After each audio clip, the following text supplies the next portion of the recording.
জাতীয় বিশ্ববিদ্যালয়ে মূল সনদপত্র তোলার সময় যে কাজটি না করলে আপনার পরবর্তী জীবন দুর্বিষহ হতে পারে তা ব্লগের মাধ্যমে জানতে পারবেন।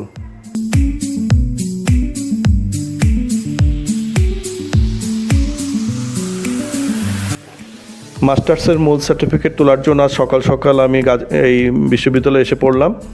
তো আপনারা দেখতে পাচ্ছেন বিশ্ববিদ্যালয়ের গেট, এখান থেকে ঢুকে যে মূল বিল্ডিং, এখান থেকে আমি আমার সার্টিফিকেটটি তুললাম।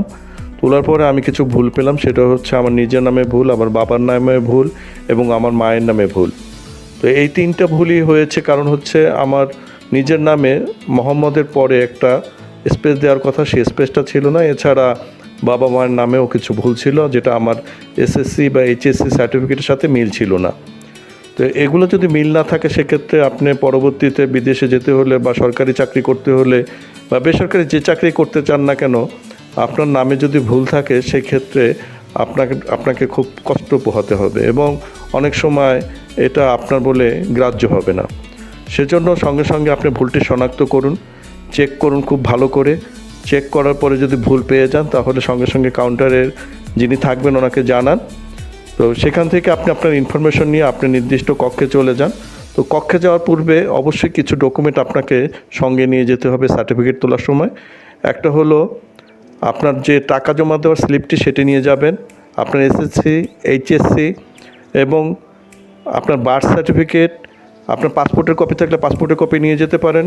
কারণ হচ্ছে আপনি যে ভুলটা সংশোধন করতে চাচ্ছেন, সেটা আপনাকে নির্দিষ্ট একটা ডকুমেন্ট দিয়ে আপনাকে সার্টিফাই করতে হবে। ইভেন আপনি আপনার ন্যাশনাল আইডিও নিয়ে যেতে পারেন।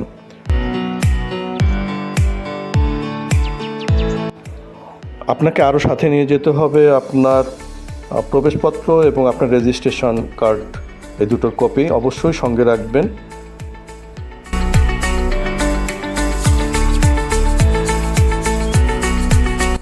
এরপরে এই সার্টিফিকেটটি ভুল যেটা হয়েছে সেটা আপনাকে নির্দিষ্ট কক্ষে যেয়ে ঠিক করতে হবে এবং একটা নির্দিষ্ট সময় দিবে। সেই সময়ে যে আপনাকে পুনরায় একদম নির্ভুল সার্টিফিকেটটি কালেক্ট করতে হবে।